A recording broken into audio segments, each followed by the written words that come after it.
नमस्कार, मैं हूं पुरुषोत्तम तिवारी और आप देख रहे हैं अपना प्रदेश। आज मैं मौजूद हूं प्रदेश की राजधानी जयपुर के बस्सी विधानसभा क्षेत्र में।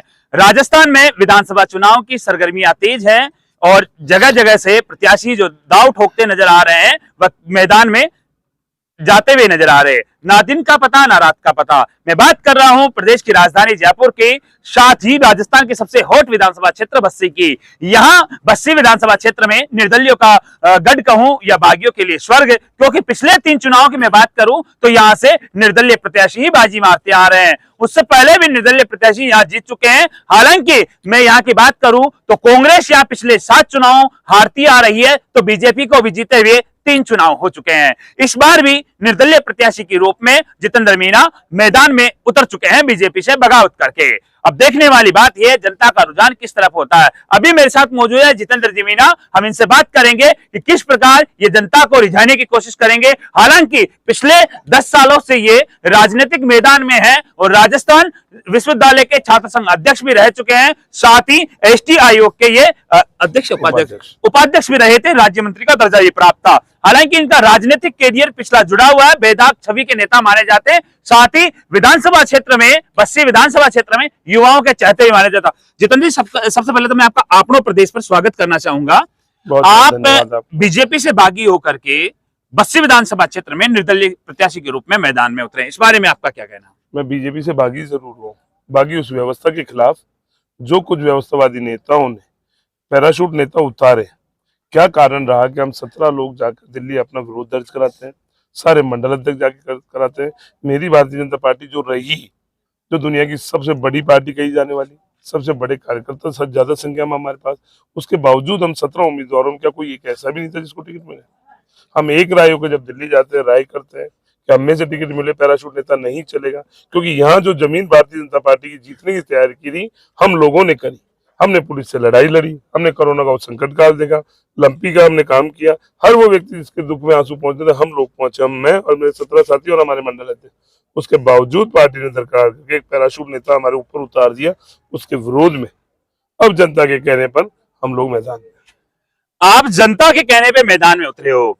मैं बस्सी विधानसभा क्षेत्र की बात करूं तो यहाँ पे लगभग 2.25 लाख वोटर है, जिनमें से 1.5 लाख से ज्यादा वोटर युवा है और युवाओं के आपकी तरफ रुझान है, इस बारे में क्या कहना? युवाओं का रुझान हमेशा संघर्ष के साथ रहा है। शायद ही दुनिया की ऐसी कोई क्रांति रही होगी जिसका आगाज और अंत युवाओं ने नहीं किया। ये भी एक रण क्षेत्र है। इसमें कई ब्यूरोक्रेट्स ने सोच लिया कि राजनीति उनके बाप की बपौती है।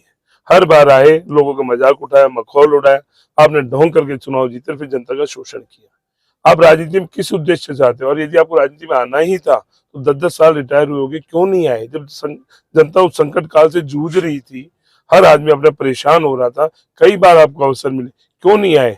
जब यहाँ बेरोजगारी का पत्ता नहीं मिला, पेपर लीक हुए, नीट के पेपरों के मामले में इतने आंदोलन हुए, लंपी जैसी बीमारी आई, कोरोना बीमारी, आपके मुंह से एक शब्द नहीं निकलता। तुष्टीकरण की राजनीति यहाँ की वर्तमान सरकार कर रही थी, लोगों की गर्दन काटी जा रही थी, जगह जगह राम भक्तों में पथराव हो रहे थे, क्यों नहीं आपसे शब्द बोला गया? अब चुनावी सीजन आ गए तो चुनावी जीव के हिसाब से, बरसाती मेंढक के हिसाब से आप सर निकाल के आगे, और आपको हर चुनाव लड़ना है और उसके बाद घर चले जाना है। तो जनता इतनी बेवकूफ नहीं है, जवान अब सब समझता है। जो नौजवान सरकारें बदल सकता है। जंग आजादी की बात है। जितेंद्र जी, मैं एक बात करूंगा, आप बस्सी विधानसभा क्षेत्र के रहने वाले हैं। बस्सी विधानसभा क्षेत्र है, अगर उसका मुख्यालय की मैं बात करूं तो प्रदेश की राजधानी जो जयपुर से मात्र 25 किलोमीटर की दूरी पर है। अगर मैं अन्य विधानसभा क्षेत्र की बात करूं तो विकास के मामले में कहीं ना कहीं बहुत पीछे है। इंफ्रास्ट्रक्चर की बात करूं मैं, औद्योगिक की बात करूं मैं, एजुकेशन की बात करूं मैं, इस मामलों में अन्य विधानसभा क्षेत्र से काफी पीछे है। खेल के मामले में बात करूं तो कई विधानसभा क्षेत्र से राष्ट्रीय स्तर पर खिलाड़ी पहुंचे हैं और यहां पर शायद गिने चुने खिलाड़ी या 1-2 खेलों में होंगे। इस बारे में यूथ और जो रोजगार है वो बिल्कुल यहां से मंदा, इस बारे में क्या कहना? आज हम 21वीं सदी में जी रहे हैं। जयपुर राजधानी के सबसे पास वाली विधानसभा बस्सी, क्या कारण रह गया ऐसा कि हम लोग मूलभूत सुविधाओं के लिए भी तरस गए? जिला मुख्यालय बिल्कुल पास में है, राजधानी मुख्यालय बिल्कुल पास में है, फिर भी हम कहीं ना कहीं जो इंफ्रास्ट्रक्चर की मैं बात करूं तो उसमें पीछे है। उसका कारण मैं आपको बताना चाह रहा हूँ, क्यों हम आधारभूत सुविधाओं से पीछे रहे। क्योंकि यहाँ ये सब चीजें कहीं न कहीं लोकतंत्र में राजनीति से प्रेरित।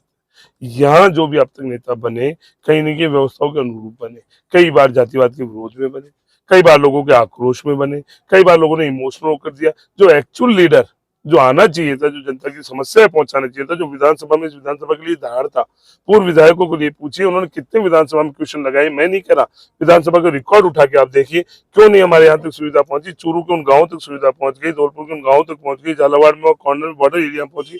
क्यों बस्सी ही अछूती रह गई कि आज आजादी के इतने साल बाद भी मूलभूत सुविधाओं के लिए अरूप तरस रहे?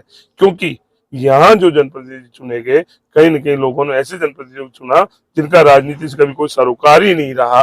ऐसी स्थिति आप पुराना रिकॉर्ड उठा के देखेंगे, कहीं न कहीं ये कमी नेतृत्व क्षमता की यहाँ मुझे नजर आई, मेरे साथियों को नजर आई।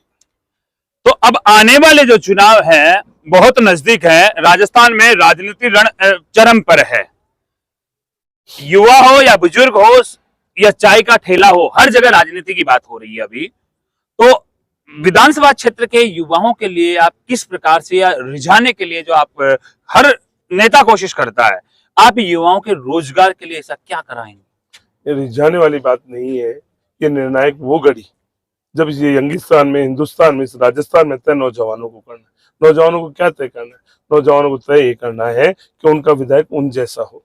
कोई साहब नहीं हो जिसे मिलने के लिए आपको अपॉइंटमेंट लेना पड़े, कोई साहब नहीं हो जो आपके धुतकार के भगा दे, कोई साहब नहीं हो जो फटकार चंद के नाम से फेमस हो जाए, उसकी फटकार आपको खानी पड़े। आपको एक ऐसे नौजवान की तलाश है जो आपका अपना हो, साथी हो, जो आपके लिए लड़ाई लड़ सके। रही बात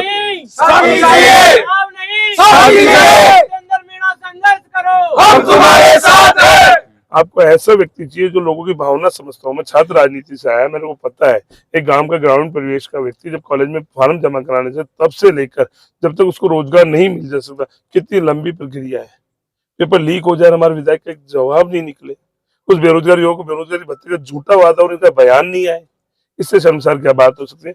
मैं वह वादा करता हूँ आपके माध्यम से, आपके व्यूअर्स के माध्यम से, यहाँ का नौजवान इतना स्वावलंबी है, इतना स्वाभिमानी है, खुद के लिए भी लड़ेगा, बस्सी के लिए भी लड़ेगा, और आने वाले टाइम पे बस्सी का नौजवान लोगों को रोजगार देने वाला बनेगा। ऐसी योजना हम लाएंगे। कैसे लाएंगे?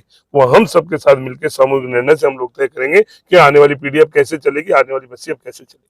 तो अभी मेरे साथ मौजूद थे श्रीमान जितेंद्र जी मीना, जो बस्सी की राजनीति में एक तहलका मचा चुके हैं कि राजस्थान में बस्सी विधानसभा क्षेत्र के अंदर बीजेपी और कांग्रेस की तरफ से ब्यूरोक्रेट्स मैदान में उतार दिया गया है। कांग्रेस की तरफ से एक रिटायर्ड आईपीएस को उतारा गया है, तो वहीं बीजेपी से भी एक रिटायर्ड आईएएस को मैदान में उतारा गया है। अब देखने वाली बात यह है कि बस्सी विधानसभा क्षेत्र में जो बागियों का गढ़ कहा जाता है या निर्दलियों का स्वर्ग, लगातार 3 बार जो हैट्रिक जमा चुके हैं निर्दलीय प्रत्याशी, चौथी बार क्या चौका जमाने में कामयाब होते हैं या फिर कहीं ना कहीं पार्टी की प्रत्याशी जीत मारते हैं?